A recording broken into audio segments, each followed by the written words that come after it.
Like the UK in the 80s, Japan also saw the rise of several computer manufacturers. One of the most successful of these was NEC. So let's take a look at one of their early machines.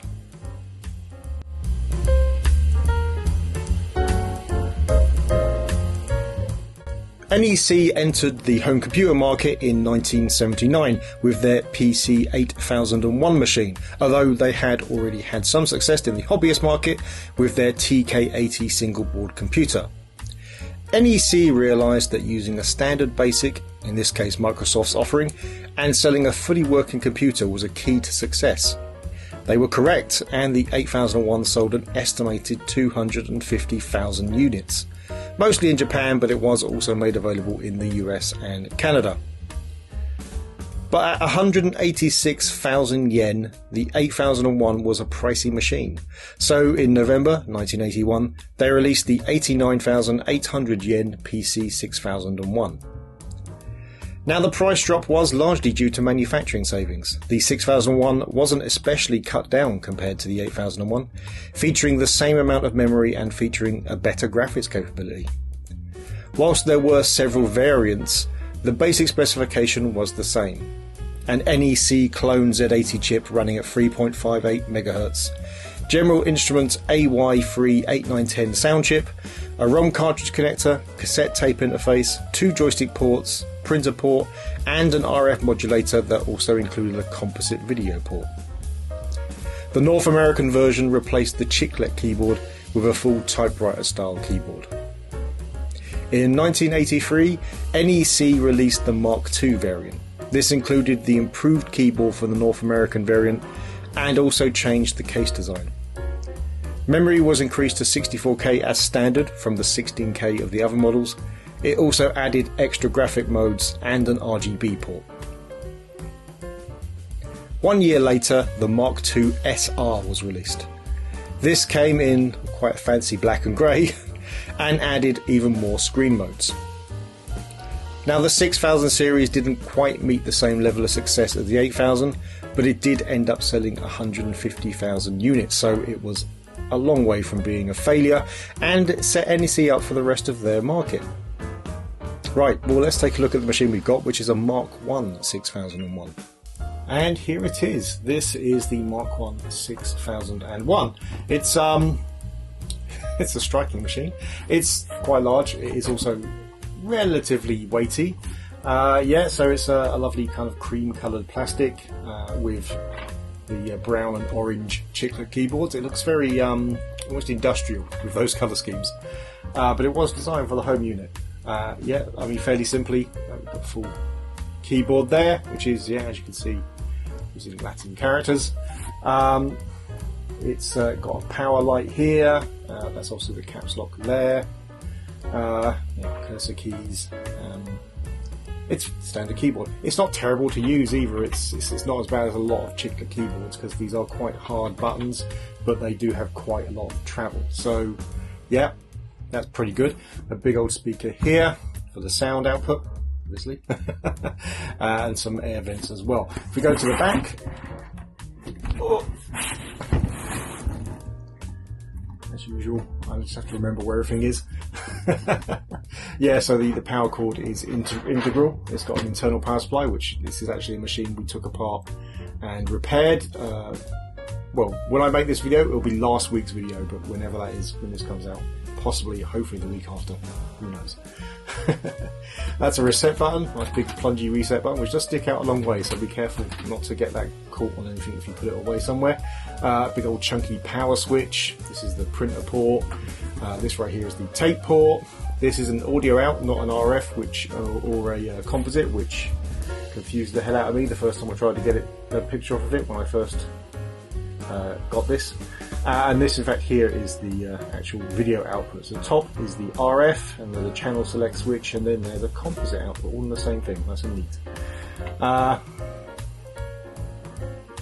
This, I'm not sure about, some kind of tuning thing. Don't know. So I'll find out at some point.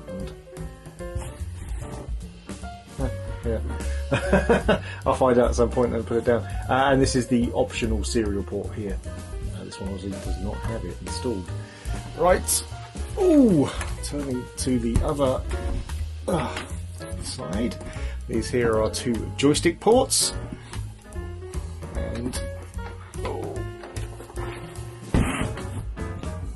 this here is the cartridge port. There we go. Yeah, the American variant of this was called the NEC. Interesting name. I don't know if it was to try to piggyback off the success of Star Trek. I don't know. And it had a decent keyboard, like a proper typewriting style keyboard. So it was a definite improvement over this one.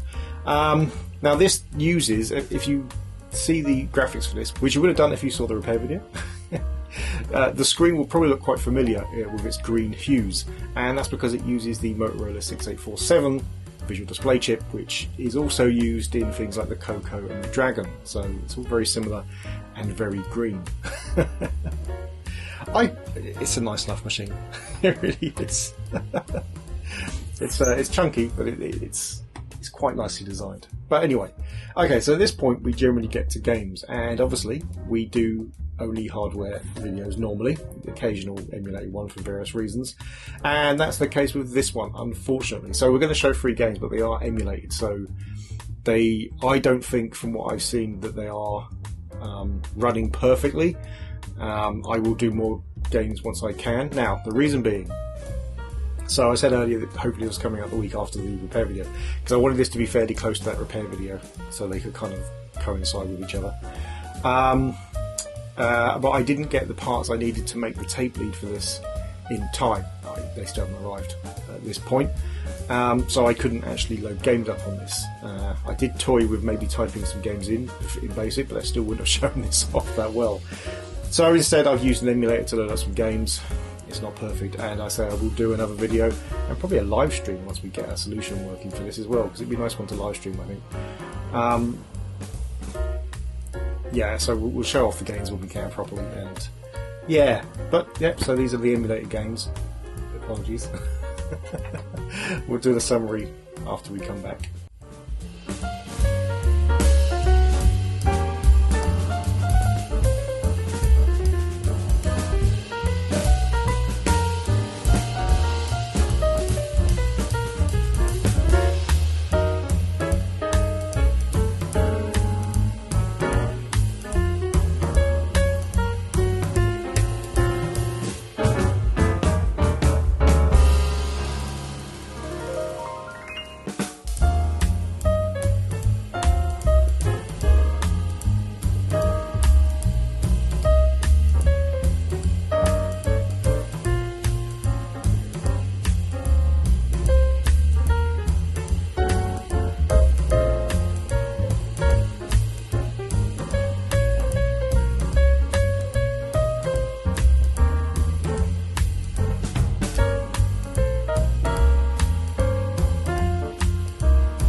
Okay, so yeah, that was the PC-6001 by NEC. I think it's a lovely machine. I said before, it's a nice striking shape. It's very chunky, but it's nicely rounded and stuff. It looks quite pleasing. The colour thing is a little bit, I mean, it's very dated for its time, but I still quite like the look of it. And overall, I think it's a nice fun machine. You can get them if you don't mind using Yahoo auctions in Japan, using a middleman like Bai or something. You can get these pretty cheap, the Mark 1 model certainly. The rest of them go a little bit more expensive, but they're still not terrible, so you can get them. And they're quite a nice machine, especially if you like that kind of Coco Dragon style era of graphics and things. They are nice machines to get, and there's quite a few games available for them as well. So I think they're well worth getting, just because they're fun machines to own. Also, if you saw again the repair video, and I'll keep harking back to that, the power supply is very modular, which means it's very possible to replace the internal power supply with an alternative, so you don't have to worry about using the Japanese power plug if that's an option for you. So yeah, it's another reason why it's worth getting. Absolutely. Right. Thanks for watching. If you like the video, please hit like. If you really like the video, please hit subscribe. If you didn't like the video, or you have something else to say, then please leave it in the comments below. And don't forget to hit the bell icon, which there somewhere, I don't know, just so you can get told when we release new videos. And if you want to appear on the end of the film, or get on the end of the video, or get extra videos, extra blog posts, early access to normal videos, then maybe consider sponsoring us on Patreon. From $1 you get early access to videos and stuff. So yeah, it's optional, obviously. You can just wait a week for the video and you'll get them anyway, but apart from the exclusive ones, obviously. But yeah, if you don't mind, it does help us, because it means we can buy stuff like this easier. Right, see you next time.